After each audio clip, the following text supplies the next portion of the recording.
This is the real story of my cousin Stan. He doesn't like to talk about it, but I'll share it with you so that you don't repeat his mistake. 3 weeks ago, he caught his fiancée cheating with the help of a stuffed bear. How exactly? Stay tuned. Stan and Bianca's love story was never a fairy tale. It was a story of two adults who had already known loss and hurt. He was 32, she was 27. They met in an ordinary way, through mutual friends, on their very first date. Sitting by the window in a quiet coffee shop, Bianca had been honest with him. "I just recently broke up with my ex," she said, wrapping her hands around her coffee cup. "We were together for 3 years. His name Bobby, but now it's ancient history, a closed chapter, a blocked number. He doesn't exist to me anymore," she'd stated firmly. "I'm single now," Stan nodded, holding his cup without drinking. "I'm single too," he said. "It's been 2 years for me. My last relationship left some scars." They both understood. Trust wasn't something that happened overnight. Neither of them wanted to get hurt again. That's why, early on, they made a promise to each other to never cheat, to never deliberately hurt one another. Stan knew he would keep his word, and he believed, that Bianca would keep hers. They dated for 2 years. Their relationship wasn't perfect, it was real. And somehow, that made it even more special. The night Stan decided to propose, he felt like he already knew her answer. Still, his heart was pounding hard when he knelt down in front of her at their favorite park, the one where they had first walked together until sunrise. In his hand was a small velvet box. "Bianca," he said softly, his voice just a little shaky. "I want you to be my home, always. Will you marry me?"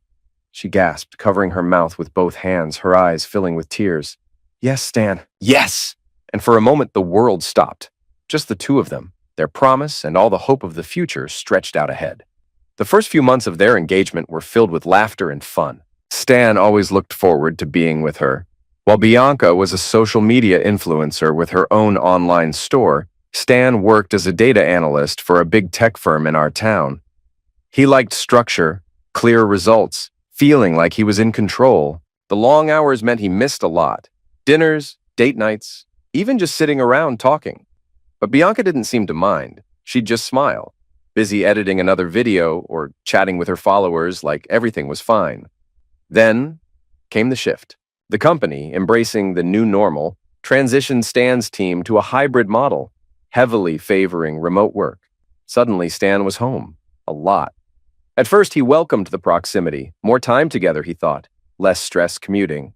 But the constant presence began to fray the edges of their polished routine. Small things he had once found charming, the way she hummed while editing videos, her endless phone calls with fans, an unwashed cup left on the counter, started to grate on him. But then he started noticing things, or perhaps he started looking for things, his analytical mind seeking patterns in the domestic data stream. Bianca seemed jumpier, more protective of her phone than usual, angling the screen away instinctively when he walked past. Quick swipes to close apps if he glanced over her shoulder. Her laughter sometimes sounded a fraction too bright, her explanations for late-night texting sessions occasionally feeling rehearsed. Stan, trained to detect anomalies, felt a dissonant chord strike within him. He cataloged these moments, filed them away in the recesses of his mind, the unease growing like a silent data corruption. He told himself it was the stress of wedding planning, the pressure of maintaining her online persona. But the analyst in him whispered otherwise. One Tuesday evening, the dissonant chord became a deafening clang. Bianca was in the shower, the sound of running water a steady backdrop to the quiet hum of the apartment. Stan was tidying the living room. Then he heard it, a low, insistent vibration. Not from Bianca's usual phone charging on the kitchen counter, this was closer, muffled, coming from the bedroom. Curiosity, tinged with a suspicion he refused to fully acknowledge, pulled him towards their bedroom. The vibration led him to the king-sized bed. He remembered Bianca's playful hints about a new personal massager she'd ordered, one known for its discreet buzzing. A faint, almost involuntary smile touched his lips. Perhaps that was it. He reached into the plush jumble, fingers searching. His hand closed not on smooth silicone, but on cool, hard plastic and glass. He pulled it out. It wasn't a toy, it was a phone. A second phone, sleek, black, unfamiliar. As he held it, the screen lit up. A missed call notification glowed starkly against the dark background. And beneath it, The name that made the blood freeze, then surge boiling hot through his veins. Bobby. The call icon faded, immediately replaced by a message preview bubble. Stan didn't need to unlock the phone. The words were brutally clear. "Baby, call me back. Baby." Stan stood frozen. Bobby, not ancient history, not a blocked number, a current contact, hidden, secret. The carefully constructed reality Stan had curated cracked, revealing something ugly writhing underneath. The promises, the assurances, the wide-eyed sincerity, all seemed like props in a play he hadn't realized he was just a supporting actor in. When Bianca came out of the bathroom, wrapped in a fluffy white towel, still steaming from her shower, she froze the second she saw Stan. He was standing stiff by the bed, holding up the second phone like it was a smoking gun. His face was stone cold, furious. "What?" Stan's voice was dangerously low, tight. "The hell is this, Bianca?" Bianca's eyes darted from Stan's face to the phone, then back.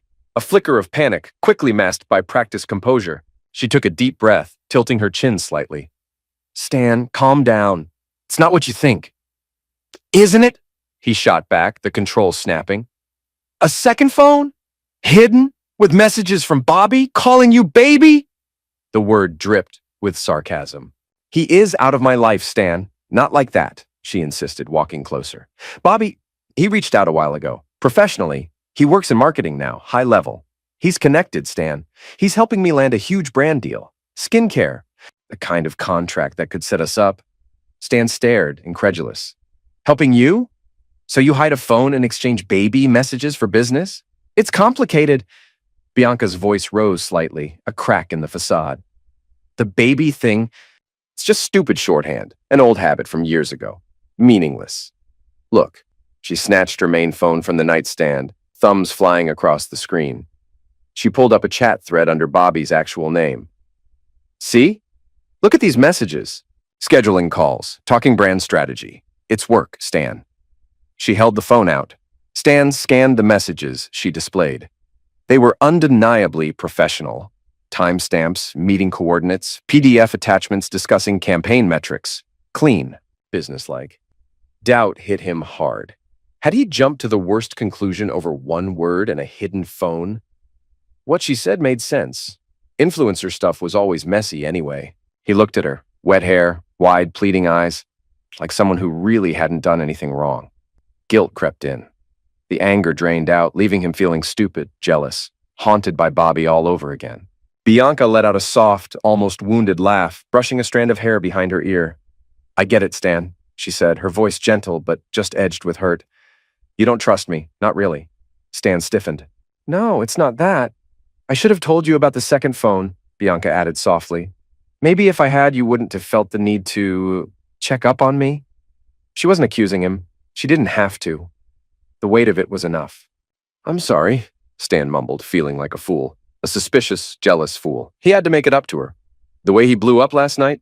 It was ugly, way out of line. He needed something big to fix it. The next day, he got an idea. Cheesy, sure, but it fit Bianca's love for cute, over-the-top stuff. He went to a fancy toy store and bought the biggest, fluffiest teddy bear he could find. Cream fur, big sad button eyes, a stupid satin bow, a little voice recorder hidden inside, meant for kids to leave messages. Back home, before presenting it, Stan pressed the record button. He poured his apology into the microphone concealed in the bear's paw. "Be, my love," his voice, thick with forced sincerity. "I am so sorry for last night, for doubting you.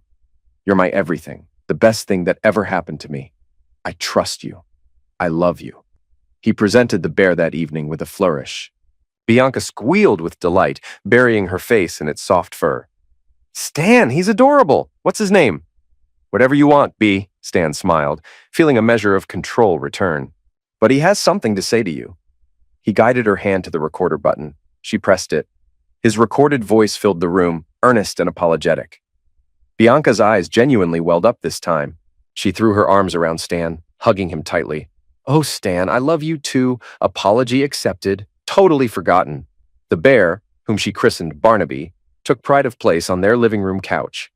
For a week, an uneasy peace settled. Stan tried to push the incident, the second phone, the lingering, dissonant note out of his mind. Then came the following Saturday. Stan was setting up for the afternoon baseball game, meticulously arranging snacks on the coffee table. He plumped the couch pillows, repositioning Barnaby. As he moved the heavy bear, his thumb accidentally depressed the recorder button nestled in its paw. He expected to hear his own saccharine apology. Instead, a different voice filled the quiet room. Bianca's voice. Clear, conspiratorial. Not the voice she used for her followers, or even the slightly strained voice from their argument. This was different, relaxed, intimate, and she wasn't talking to him. Absolutely bleed them dry, Bob, Bianca was saying smoothly into what Stan presumed was the hidden second phone, probably held close while lounging against the bear.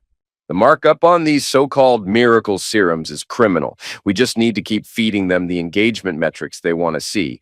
Drag it out another quarter. By then, the ambassador fee alone. Her voice trailed off into a low chuckle. Stan felt a cold knot tighten in his stomach. She was talking about the skincare brand, scamming them with Bobby, but it got worse. The business talk shifted tone, melting into something softer, huskier. Okay, gotta run, Bianca murmured. A pause. Then her voice dropped, intimate, laced with unmistakable promise. I miss you, baby. Seriously, tonight, just be ready. I promise you won't forget tonight. Another low chuckle, then the distinct click of a call ending. Silence descended, broken only by the faint hum of the refrigerator. The ground felt like it had dissolved beneath his feet. Baby. Won't forget tonight. Scamming the client. It wasn't just a stupid shorthand. It wasn't just business. It was the Bobby. Her ex. They were partners in deception, both professional and personal. The recording was undeniable, irrefutable proof captured by the very device Stan had used to feign trust. The apology bear had become his Trojan horse. She hadn't just lied, she had expertly manipulated him, played on his guilt, woven a complex web of deceit while planning clandestine meetings and mocking their clients behind his back. The innocent influencer was a con artist, and he, Stan, the sharp data analyst, had been her biggest mark. His mind, usually occupied with datasets and algorithms, began processing this new, devastating input. Variables, Bianca's duplicity, Bobby's involvement, the client's scam, the planned rendezvous tonight. Objective? Retribution, not just exposure, annihilation. He didn't confront her when she came home later, humming cheerfully. He played his part, the attentive fiancé, discussing catering options, feigning interest in floral arrangements. Inside, a cold engine of calculation was firing up. He needed more than just the recording. He needed visual confirmation. He needed leverage. That evening, Bianca announced, a little too casually, that she needed to meet a local DJ to film a quick reel for her page. It'll just be an hour tops, she said, slipping into her boots and adjusting her hair in the hallway mirror. You don't need to wait up. Stan nodded, forcing a neutral smile, but inside, suspicion twisted in his gut. The excuse sounded rehearsed, almost too neat. As soon as the door clicked shut behind her, he grabbed his keys. Keeping a careful distance, he followed her through the streets, watched her take a few wrong turns that made no sense if she was headed to a DJ's studio. Finally, just as he had feared, she slipped into a dimly lit restaurant tucked away in a familiar part of town, the same neighborhood Bobby was known to haunt. Stan pulled his car into a spot across the street, heart pounding. From the shadows across the street, Stan watched as Bianca stepped inside Il Corvo, the small Italian restaurant with the big front window. She moved easily through the cozy dining room, heading straight for a table pressed against the glass. And there he was, Bobby. Stan recognized him instantly, even from this distance. He knew too well from the old photos. Bianca had never quite managed to erase from the deep archives of her social media. They weren't sitting stiffly across from each other like old acquaintances catching up. No, they were tucked into the side of a corner booth, heads leaned in close, oblivious to the world outside. Stan's jaw clenched as he watched Bobby lift a forkful of pasta toward Bianca. She leaned in with a flirty little smile and let him feed her, like it was the most normal thing ever. Easy, familiar, practiced. Stan's stomach turned. He steadied his hand, raised his phone, and filmed from the driver's seat of his car. Through the restaurant's large window, the view was clear enough. The body language, the laughter, the shared smiles under the soft glow of the table lamp, undeniable. Enough. Without waiting for anything more, Stan lowered his phone, put the car in gear, and pulled away from the curb. Once he got home, Stan moved fast. He connected the hidden recorder from Barnaby the Bear to his laptop, transferring the audio file. He named it clinically, Bianca_Bobby Tape, Then he uploaded the video clip from Il Corvo confirmation. Finally, he backed up both files onto a small, encrypted flash drive, the same kind he trusted for critical work projects. Ultimate security for ultimate betrayal. He sat back, staring at the dark screen for a long moment, the evidence now safe and damning in his hands. Then, methodically, he packed a bag. Essentials only.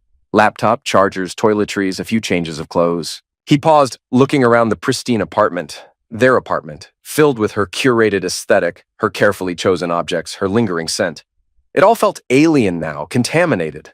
He placed the flash drive in his pocket. He walked out, closing the door softly behind him, leaving Barnaby sitting sentinel on the silent couch. He drove towards the impersonal anonymity of a downtown hotel. As he navigated the city lights, his phone started buzzing. Bianca. He glanced at the screen, a flicker of grim satisfaction crossing his face. He ignored the flood of texts that followed. 35 missed calls. She was a relevant noise now. He had the data. The next phase was execution. Checking into the sterile hotel room felt like entering a command center. Stan opened his laptop, the glow illuminating his set face. Phase 1. Professional ruin. He drafted a concise, chillingly professional email. The recipient, the head of marketing at the skincare brand Bianca was supposed to be championing. Subject, urgent, regarding Bianca Hayes. Brand ambassadorship and potential fraud. He attached the audio file, Bianca_Bobby tape. In the email body, he stated the facts simply.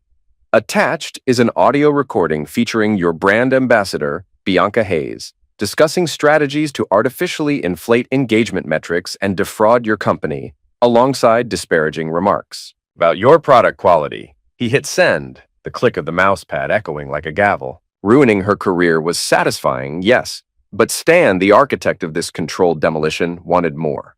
He wanted public humiliation. He wanted her meticulously crafted facade shattered before the very audience she courted.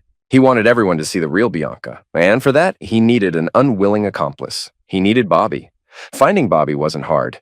Stan's skills from work, digging through messy data, made it pretty easy. A few quick searches, cross-checking names, places Bianca had let slip over the years, and he had him. Bobby's job, the marketing firm he worked at, even the bar he liked to hit after work. By the next afternoon, he showed up at the upscale downtown bar Bobby liked to haunt around happy hour. Bobby was there, nursing a craft beer. Stan turned toward him, full on now. "How's Bianca?" he asked, voice dripping venom. Bobby straightened. "Who are you?" "Let's just say," Stan growled, "I'm the guy she's been coming home to after your little dinner dates."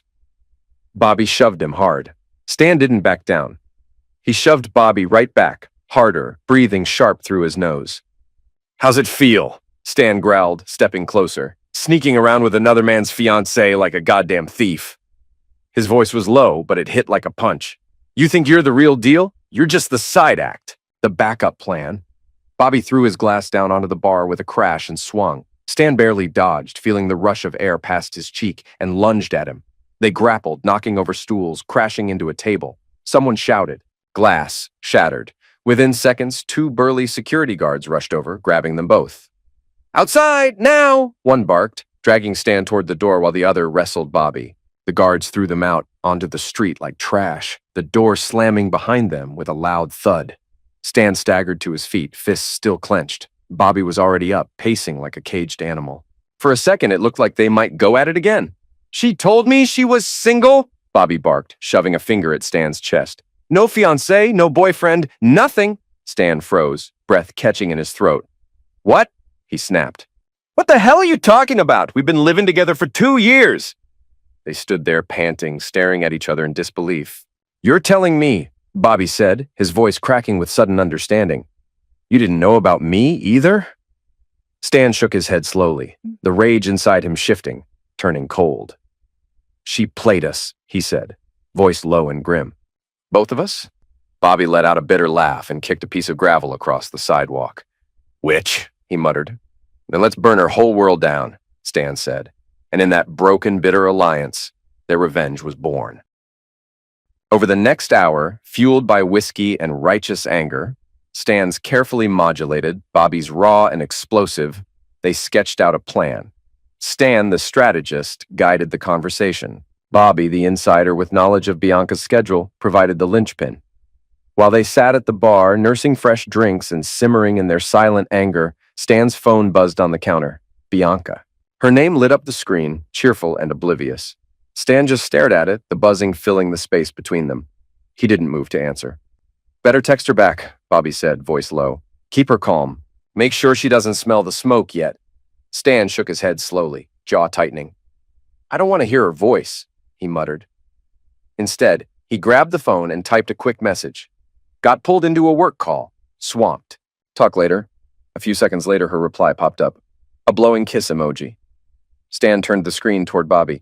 Bobby let out a bitter laugh, shaking his head. "What a piece of work," he muttered. Stan placed the phone face down on the bar, the cold anger inside him only growing sharper.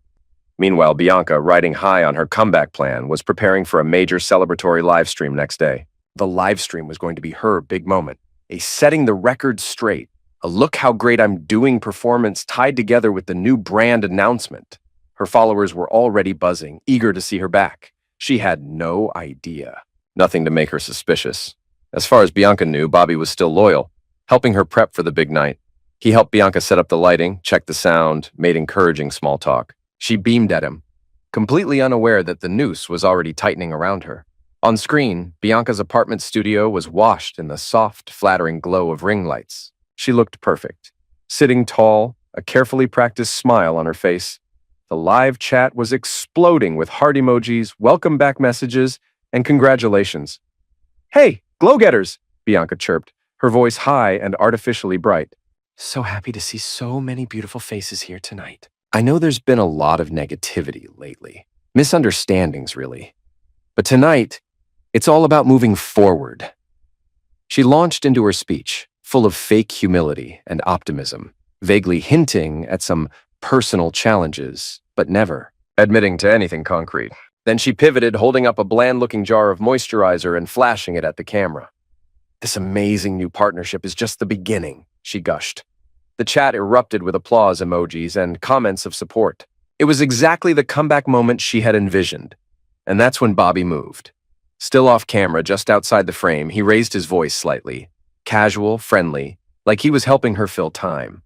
"Bianca, mind if I ask you something real quick?" Bianca, still glowing with confidence, looked toward him with that bright, controlled smile, the one she'd practiced in the mirror. "Of course," she said lightly, tossing her hair back. "Anything for my team?" The chat fluttered with hearts and fire emojis. Bobby stepped into the frame slowly, hands in his pockets, easy grin on his face. The picture of a loyal collaborator. "Are you seeing anyone right now?" he asked. Calm. Straight, like it was nothing. Bianca blinked. Just for a split second. She laughed. Soft and dismissive. "Me? Oh, come on, you guys know me," she said, turning to the camera with a playful look. "I'm married to the grind. There's no man in this picture. Just me, my vision, and you guys."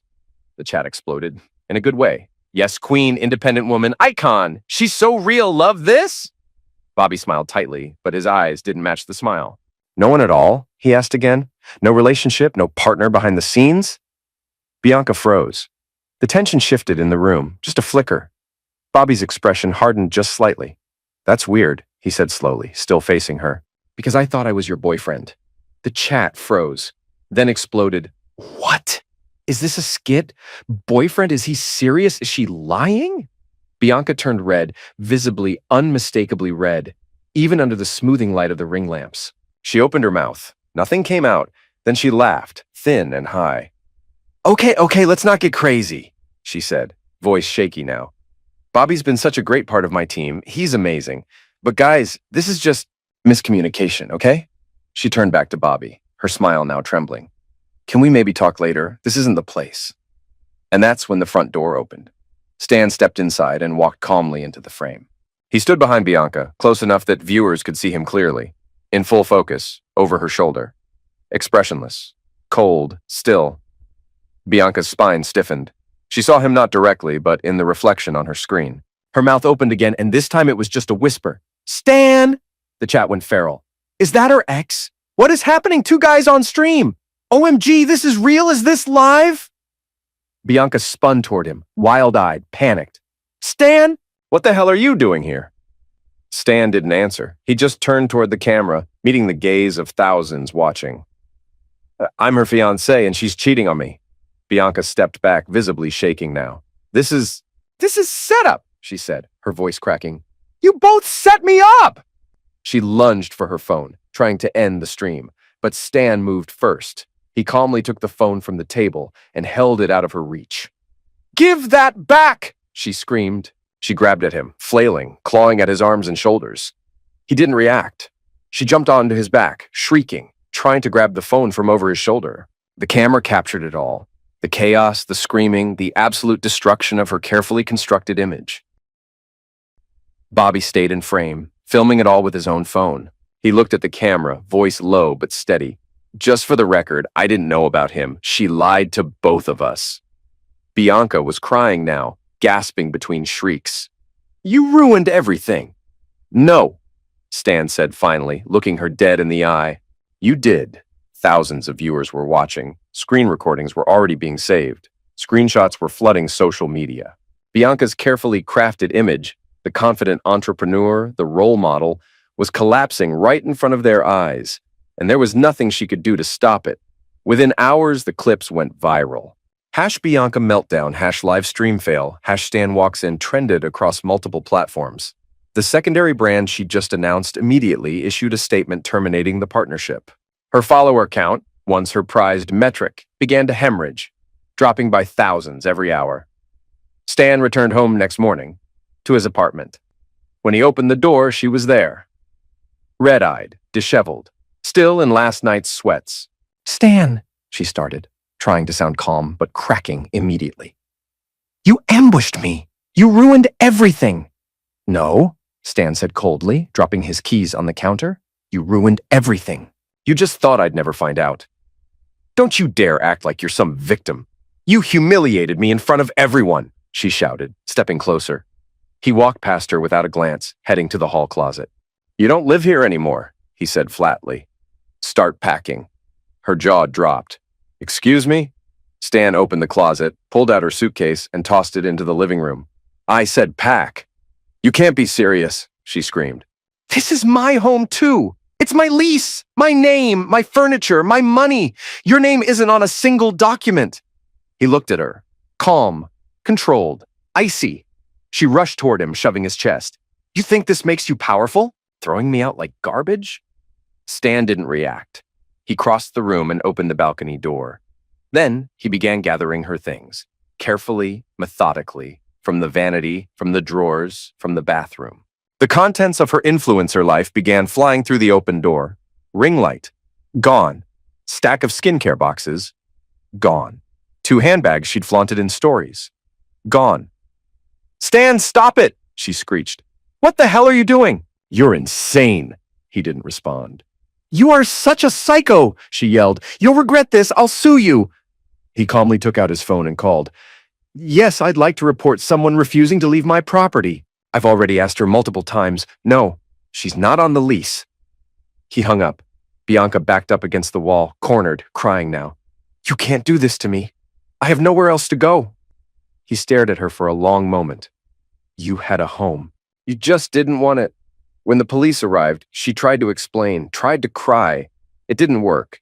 Stan watched from the kitchen as the officers escorted her out. Her mascara was running. Her hair was a mess. She clutched that bear, Barnaba, like it was the last thing she owned.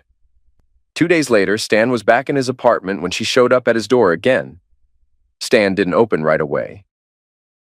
He stared through the peephole for a full minute before unlocking the door with deliberate slowness. Bianca stood there, coat open, hair loose, holding her phone like a shield. I'm pregnant, she said, skipping hello entirely. Stan blinked, then he laughed. Just once, sharp and dry. What? I said I'm pregnant, she repeated, slower now. It's yours, Stan. His smile dropped. He shook his head. Nope. Bianca stiffened. What do you mean, nope? I mean, he said, folding his arms, I always use protection. You don't remember? Her tone turned soft, as if coaxing a dog out of a cage. Sometimes things happen. No, he cut in hard. Nothing happened. I was careful, always. You think I'd let you near me without it? I'm not lying, she snapped, suddenly louder. I missed my period. I've taken 3 tests. Cool, Stan said. Then you won't mind a DNA test, will you? Bianca's jaw tightened. Unless, he added slowly, this is just your latest scam. I'm not some manipulative liar, she began. You're exactly that, he said, stepping forward, voice low. And if you show up here again, I'll call the police. Again. She flinched. You can go now, he said. Bianca turned without another word, shoulders stiff, fury radiating off her in waves as she stormed down the hall. Stan didn't watch her go. He just shut the door, locked it. 3 months later, it popped up on his feed by accident. A new account, new handle, same face. Bianca Hayes, fit, clean aesthetic, gym reels, poses in sleek leggings, no baby bump, no mention of pregnancy. Not a single post about prenatal anything. She wasn't pregnant when came to him. It was just a manipulation. A polished caption in her post. New chapter, stronger than ever. No more drama. Stan sat back in his chair, exhaled slowly, and smiled. Another lie, another performance, same old Bianca, but not his problem anymore.